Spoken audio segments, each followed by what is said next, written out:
kelompok 2 akan mewawancarai salah satu guru SMA Negeri 1 Garawangi, yaitu Pak Haji Didi, tentang amandemen keempat undang-undang.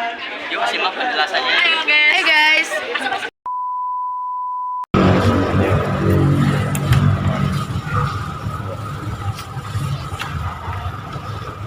Gimana? Ada apa?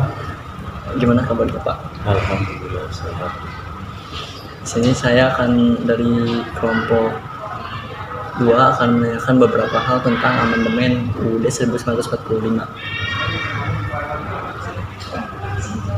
Pertanyaan yang pertama, hal-hal apa saja yang tidak boleh diubah saat amandemen UUD 1945? Yang tidak dirubah itu merupakan kesepakatan anggota MPR. Yang jelas, yang pertama pembukaan Undang-Undang Dasar 1945 tidak perlu dirubah. Kemudian yang kedua pasal 29, baik ayat 1 maupun ayat 2 juga tidak dikatakan perubahan. Tapi pasal-pasal yang lainnya itu bisa berubah. Bahkan pasal 37 tentang perubahan Undang-Undang Dasar itu mengalami perubahan, sehingga di dalam penetapannya perubahan Undang-Undang Dasar bisa dilakukan dengan usulan dari sepertiga seluruh anggota MPR. Baik. Jadi dua itu tadi ya. Iya. Perubahan dan pasal 29. Yang saya akan bertanya belum ya? Saya ingin bertanya sekali lagi, apa keuntungan amandemen Undang-Undang 1945? Keuntungannya? Dasar itu. Jadi ke Undang-Undang Dasar setelah diamandemen, ya, Undang-Undang Dasar 45 ini bisa mengikuti perkembangan zaman, baik di bidang politik maupun bidang sosial, ekonomi dan pertahanan keamanan. Jadi perubahan itu disesuaikan dengan kebutuhan dan tuntutan masyarakat serta tuntutan zaman dalam kehidupan bernegara. Tapi Pak, bagaimana jika amandemen undang-undang keempat itu tidak berubah? Apa yang akan terjadi? Tidak berubah. Ya. Sebetulnya perubahan itu satu keniscayaan ya. Jadi kalau misalnya tidak berubah berarti nanti bisa menimbulkan kekakuan dalam Undang-Undang Dasar. Jadi Undang-Undang Dasar tidak lagi menjadi fleksibel, bahkan menjadi kaku. Nah, dirubah itu menjadi lebih fleksibel. Kenapa? Sebab tadi ketika perkembangan zaman menuntut untuk perubahan bisa dirubah. Sedangkan kalau misalnya tidak dirubah, zaman menghendaki yang lain tapi justru ini tetap tidak mau berubah, sehingga terjadi kekakuan. Sebagai contoh misalnya dalam perubahan yang keempat ini diantaranya keanggotaan MPR. Di dalam Undang-Undang Dasar 45 yang sebelum dirubah, anggota MPR itu terdiri dari anggota DPR ditambah utusan daerah, utusan golongan. Kemudian TNI Polri juga dimasukkan dalam bagian itu. Jadi setelah dirubah, itu anggota MPR itu hanya terdiri dari anggota DPR dan DPD, Dewan Perwakilan Daerah. Jadi lebih fleksibel dan lebih bisa dipertanggungjawabkan ya, akuntabel dibandingkan dengan yang sebelumnya. Baik, apa yang menyebabkan amandemen keempat terjadi? Ya sebetulnya yang menyebabkan terjadi itu disesuaikan dengan tadi kebutuhan. Misalnya di dalam pasal tentang apa ya, saat presiden, kalau tidak salah, presiden itu semula kan orang Indonesia asli, ya, kemudian dirubah menjadi warga negara Indonesia sejak kelahirannya. Ada bedanya tidak orang Indonesia asli dengan warga negara Indonesia sejak kelahirannya? Ada beda. Di mana letak perbedaannya? Jadi kalau warga negara Indonesia sejak kelahirannya artinya orang bangsa lain atau bangsa lain yang sudah beralih menjadi warga negara Indonesia dan lahir di sini itu sudah bisa, misalnya orang Cina lah supaya lebih jelas, orang Cina bisa menjadi presiden. karena dia sudah menjadi warga negara Indonesia, walaupun dia bukan negara Indonesia, bukan orang Indonesia asli. Jadi kalau untuk yang sekarang lebih luas cakupannya. Jadi siapapun warga negara Indonesia sejak lahir, baik dia keturunan Cina atau keturunan Eropa atau istilahnya non pribumi, bisa menjadi presiden.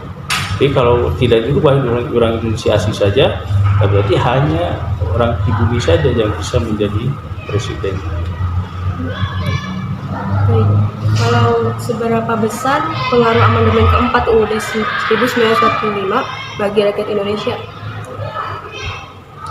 Masalah besar atau tidaknya ini secara keseluruhan berpengaruh terhadap kehidupan bernegara atau dalam hal ini aturan ketatanegaraan kita. Sebagai contoh, partisipasi politik warga negara Indonesia bisa lebih luas, bisa lebih meningkat lagi. Kenapa? Sebab di situ disebutkan warga negara yang sudah mempunyai hak pilih, baik hak pilih aktif maupun hak pilih pasif, bisa ikut serta dalam kegiatan pemilu. Kalau misalnya kegiatan pemilihan itu sudah jelas, dipilih juga bisa berubah. Sebab apa? Anggota MPR diperbanyak, yang semula hanya 500-an, ini bisa bertambah menjadi 560, hampir 700-an. Berarti lebih banyak merekrut warga negara yang ingin aktif dalam berpolitik. Apa tujuan amandemen UUD 1945? Ya, supaya Undang-Undang Dasar 45 ini bisa mengikuti perkembangan masyarakat, bisa lebih demokratis. Kenapa lebih demokratis? Karena kesempatan partisipasi warga negara tadi lebih luas lagi. Kalau semula tadi dikatakan, misalnya di salah satu pasalnya, yang bisa menjadi presiden hanya orang Indonesia asli atau pribumi. Tapi dengan adanya perubahan, yang bisa menjadi warga negara Indonesia bukan hanya pribumi, non pribumi juga bisa, asal dia warga negara Indonesia sejak lahirnya. Jadi keuntungannya lebih luas partisipasi masyarakat, lebih terbuka lagi, lebih fleksibel, lebih bersama. Terus kan udah 4 kali ya amandemen berubah tuh Pak. Apakah bisa terjadi lagi sampai 5 kali? Apa nggak bisa? Cukup sampai 4 kali aja? Bisa, tidak dibatasi perubahan. Jadi di pasal 37 Dasar 45 itu sudah dinyatakan bahwa kalau ada perubahan, mau ada perubahan pasal-pasal Dasar 45 harus diusulkan oleh minimal 1/3 anggota MPR. Berarti kapanpun bisa. Mungkin bukan hanya 4 kali atau 5 kali.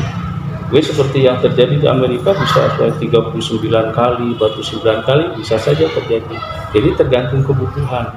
Itu kebutuhan artinya tadi kira-kira Undang-Undang Dasar ini bisa mengikuti perkembangan tidak. Sekarang ada usulan kemudian perubahan lagi kan, tapi nggak tahu, ini kita belum tahu karena usulannya belum sampai 1/3. Usulan perubahan tentang fungsi atau tugas DPD, kewenangan DPD. Sementara ini kan kewenangan DPD hanya terbatas. Tugas legislasinya hanya sampai pada membuat peraturan yang berkaitan dengan kepentingan daerah masing-masing. Sedangkan tugas legislasi itu kan banyak, bukan hanya masalah perundangan tentang daerah itu saja, tapi juga tentang hal-hal yang lainnya. Jadi DPD itu keterlibatan mereka dalam legislasi, dalam mengesahkan Undang-Undang Dasar terbatas. Jadi ketika sidang-sidang MPR, DPR itu dilaksanakan, DPD sebagian tidak ketika membahas peraturan yang bukan berkaitan dengan kepentingan daerah, tidak dilibatkan langsung. Nah, itu mungkin pasal tentang DPD itu yang akan dirubah. Itu sudah ada wacana ke sana, tapi tidak tahu, nanti kita lihat pada sidang umum MPR ketika sudah selesai pemilihan umum apakah ada untuk perubahan.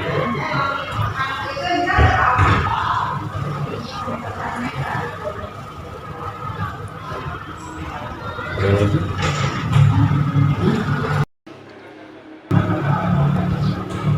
Baik Pak, terima kasih atas penjelasan dan keluangan waktunya. Ya, Saya berterima kasih. ya, sama-sama. Jadi kalau ada yang salah yang apa diluruskan ya. Ya, baik. Konfirmasi lagi. Maaf ngerepotin Pak. Ya, jangan beres tugasnya.